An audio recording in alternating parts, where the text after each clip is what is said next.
நடந்து வரும் T20 உலகக்கோப்பை தொடரின் முதல் சூப்பர் ஓவர் மேட்ச். திக் நிமிட பரபரப்பு. யாருமே எதிர்பார்க்காத அதிர்ச்சி ரிசல்ட். தலைகீழாக மாறிய மொத்த மேட்ச். அதாவது நடந்து வரும் T20 உலகக்கோப்பை தொடரில் தற்போது அடுத்தடுத்து பல ட்விஸ்டுகள் அரங்கேறி வருகிறது. இந்த உலகக்கோப்பை தொடரை பொறுத்தவரையில் குரூப் சுற்றுகள் முடிவடைந்து சூப்பர் 8 சுற்றுகள் நடைபெற்று வருகிறது. அதிலும் நேற்றைய தினம் நடைபெற்ற குரூப் சுற்றில் கிரிக்கெட் வல்லுநர்கள் யாருமே எதிர்பார்க்காத அளவுக்கு மிகப்பெரிய சம்பவம் ஒன்றை செய்திருந்தது கத்துக்குட்டி அணியான ஜிம்பாப்வே அணி. ஆமாங்க, இந்த உலகக்கோப்பை தொடரை பொறுத்தவரையில் ஒட்டுமொத்த கிரிக்கெட் ரசிகர்களின் கவனத்தையும் ஈர்த்த ஒரே அணி என்றால் அது ஜிம்பாப்வே அணி மட்டும்தாங்க. என்னதான் India, Pakistan, England, New Zealand, south Africa போன்ற ஜாம்பவான் அணிகள் சிறப்பாக விளையாடி அதிரடியான வெற்றிகளை பெற்றாலும் கூட இந்த உலகக்கோப்பை தொடரில் இத்தகைய சாம்பியன் அணிகளை தாண்டி அனைத்து கிரிக்கெட் ரசிகர்களையும் திரும்பி பார்க்க வைத்த ஒரே அணி என்றால் அது ஜிம்பாப்வே அணி மட்டும்தான். ஏனென்றால் இந்த உலகக்கோப்பை தொடர் தொடங்கி முதல் சுற்றான குரூப் சுற்றிலேயே ஆஸ்திரேலியா போன்ற ஜாம்பவான் அணியை வீழ்த்தி உலகக்கோப்பை தொடரிலிருந்து வெளியேற்றியது ஜிம்பாப்வே அணிதான். அதாவது ஆஸ்திரேலிய அணியை உலகக்கோப்பை தொடரின் முதல் சுற்றிலேயே வெளியேற்றியது ஜிம்பாப்வே அணி. சரி, ஆஸ்திரேலியா அணியைத்தான் வெளியேற்றிவிட்டது என்று நினைத்த போது இப்போது அடுத்த ஒரு சர்ப்ரைஸாக இலங்கை அணியையும் வீழ்த்தி இருக்கிறது ஜிம்பாப்வே அணி.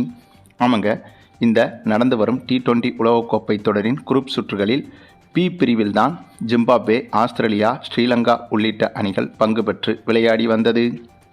அப்படியாக விளையாடி வந்த போட்டியில்தான் ஜிம்பாப்வே அணி ஆஸ்திரேலியா அணியையும் ஸ்ரீலங்கா அணியையும் வீழ்த்தி குறிப்பாக ஆஸ்திரேலிய அணியை இந்த உலகக்கோப்பை தொடரிலிருந்து முதல் சுற்றிலேயே வெளியே அனுப்பியது ஜிம்பாப்வே அணி. அதுவும் இலங்கை அணியை பொறுத்தவரையில் இந்த முறை பலம் வாய்ந்த அணியாகத்தான் இருக்கிறது. அதற்கு மிக முக்கிய காரணம் இந்த உலகக்கோப்பை தொடர் இந்தியாவில் வைத்தும் இலங்கையில் வைத்தும் நடைபெறுகிறது. ஆகவே இலங்கையில் விளையாடுவதால் இலங்கை அணிக்கு சொந்த மைதானம் என்ற அட்வான்டேஜும் இருக்கிறது. அதேபோல தற்போது சிறப்பாகவும் இலங்கை அணி விளையாடி வருகிறது. இந்த ஒரு காரணத்தால் இலங்கை அணி என்பது இந்த உலகக்கோப்பை தொடரை பொறுத்தவரையில் மிகப்பெரிய அணியாக உருவெடுத்திருக்கிறது. அதனால்தான் ஆஸ்திரேலியா போன்ற ஜாம்பவான் அணியை எளிதாக வீழ்த்தி இருந்தது இலங்கை அணி. அவ்வளவு ஏன், இலங்கை அணியின் திறமையை பற்றி ஆஸ்திரேலியா வீரர்கள் ரிக்கி பாண்டிங் முதல் ஆஸ்திரேலியாவின் முன்னாள் ஜாம்பவான் வீரர்கள் பலரும் தற்போது புகழ்ந்து வருகின்றனர். இலங்கை அணியின் ஒவ்வொரு நகர்வுகளும் சிறப்பாக இருக்கிறது என்றும் இந்த தொடரில் இலங்கை அணியை வீழ்த்துவது இந்தியா போன்ற மிகப்பெரிய அணிகளுக்கே சவாலாகத்தான் இருக்கப் போகிறது என்று கூறி வந்தனர். அந்தளவுக்கு இலங்கை அணி செம்மத்தனமாக விளையாடி வந்தது. இந்த நிலையில்தான் இந்த குரூப் சுற்றின் கடைசி போட்டிகளில் நேற்று களமிறங்கியது இலங்கை அணி. அதுவும் இந்த போட்டியில் இலங்கை அணியோடு மோதியது கத்துக்குட்டி அணியான ஜிம்பாப்வே அணிதான். அப்படி இருக்கும்போது இந்த போட்டியில் இலங்கை அணி எளிதாக வெற்றி பெற்றுவிடும் என்றுதான் ஒட்டுமொத்த கிரிக்கெட் ரசிகர்களும் எதிர்பார்த்தனர். ஆனால் திடீர் சர்ப்ரைஸாக இந்த போட்டியில் இலங்கை அணியை வீழ்த்தி ஜிம்பாப்வே அணி வெற்றி பெற்றது. இதன் காரணமாக இந்த அணிகள் பங்கு பெற்ற பி பிரிவின் புள்ளிப்பட்டியலில் ஜிம்பாப்வே அணி தற்போது முதல் இடத்தை பிடித்துவிட்டது. இதுதான் பலருக்கும் அதிர்ச்சியாகவும் ஆச்சரியமாகவும் இருக்கிறது.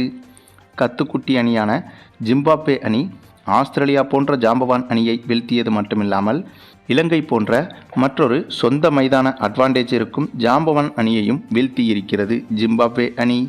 இதனால்தான் இந்த T20 உலகக்கோப்பை தொடரில் மிக முக்கிய அணியாக ஜிம்பாப்வே அணி பார்க்கப்படுகிறது.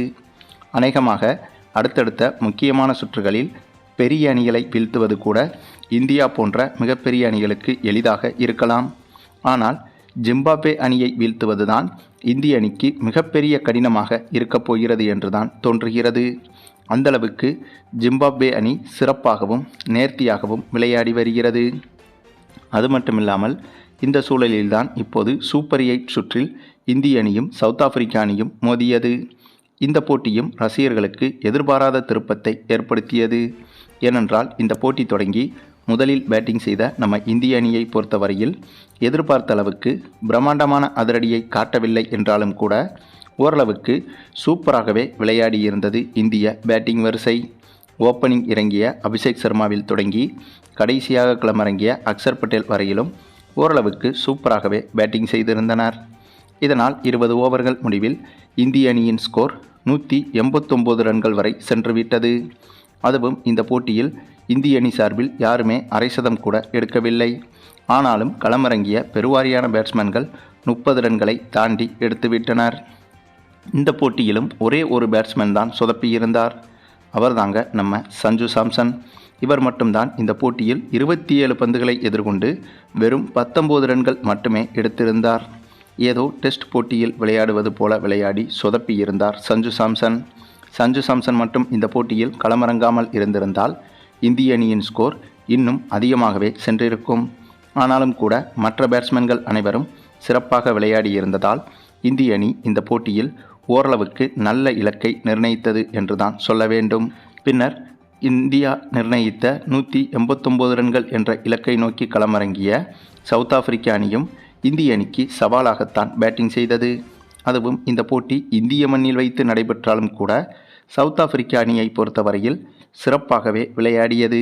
அதற்கு மிக முக்கிய காரணம், சமீபத்தில் தான் சவுத் ஆப்பிரிக்க அணி இந்தியாவில் வைத்து டெஸ்ட் போட்டிகள், ஒருநாள் போட்டிகள், T20 போட்டிகள் என அனைத்து ஃபார்மட்டிலும் விளையாடிவிட்டு சென்றது. ஆகவே அந்த ஒரு அனுபவம் என்பது சவுத் ஆப்பிரிக்க அணிக்கு இப்போதும் கை கொடுத்தது.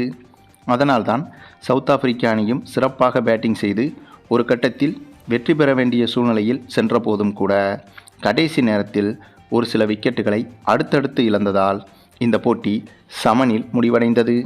அதாவது இந்திய அணி எடுத்த அதே 189 ரன்களை சவுத் ஆப்பிரிக்க அணியும் எடுத்துவிட்டது. இதன் காரணமாக இந்த போட்டி சூப்பர் ஓவருக்கும் சென்றது. அதுவும் இந்த T20 உலகக்கோப்பை தொடரில் இந்த போட்டி தான் முதல் முறையாக சூப்பர் ஓவர் வரை சென்றிருக்கிறது. அப்படி சூப்பர் ஓவர் வரை சென்ற இந்த போட்டியில் முதலில் பேட்டிங் செய்த, அதாவது சூப்பர் ஓவரில் முதலில் பேட்டிங் செய்த சவுத் ஆப்பிரிக்க அணி அந்த சூப்பர் ஓவரில் 2 பவுண்டரிகள் அடித்ததோடு கிட்டத்தட்ட அந்த ஓவரில் 12 ரன்கள் வரை குவித்துவிட்டது. இந்த இலக்கு என்பது ஓரளவுக்கு கடினமான இலக்காகத்தான் பார்க்கப்பட்டது. ஆனாலும் கூட சூப்பர் ஓவரில் சேசிங் செய்ய களமிறங்கிய இந்திய அணியில் ஓப்பனிங் இறங்கிய ஹார்திக் பாண்டியாவும் இசான் கிசானும் சேர்ந்து அதிரடியாக விளையாடி விக்கெட் ஏதும் இழக்காமல் முதல் 4 பந்துகளிலேயே இந்திய அணிக்கு வெற்றியை தேடிக் கொடுத்தனர். அந்தளவுக்கு இந்த சூப்பர் ஓவரில் இந்திய அணி சிறப்பாக விளையாடி வெற்றி பெற்றிருந்தது. மேலும் இது ஒரு வார்ம் அப் மேட்ச் என்றாலும் கூட இந்த போட்டியில் இந்திய அணி மிக மிக பொறுமையாகவும் கவனமாகவும் விளையாடியிருந்தது. சரி, நீங்கள் சொல்லுங்கள், இதே போல் சூப்பர் 8 சுற்று அதிகாரப்பூர்வ போட்டிகளிலும் இந்திய அணி நிதானமாகவும் அதிரடியாகவும் விளையாடி அடுத்தடுத்த சுற்றுக்கு தகுதி பெறுமா என்பதை பற்றியும், அதே போல் ஜிம்பாப்வே அணியின் தற்போதைய விஸ்வரூப வளர்ச்சியை பற்றியும் நீங்கள் என்ன நினைக்கிறீங்கன்னு உங்களுடைய கருத்துக்களையும் கமெண்டில் தெரிவிங்க.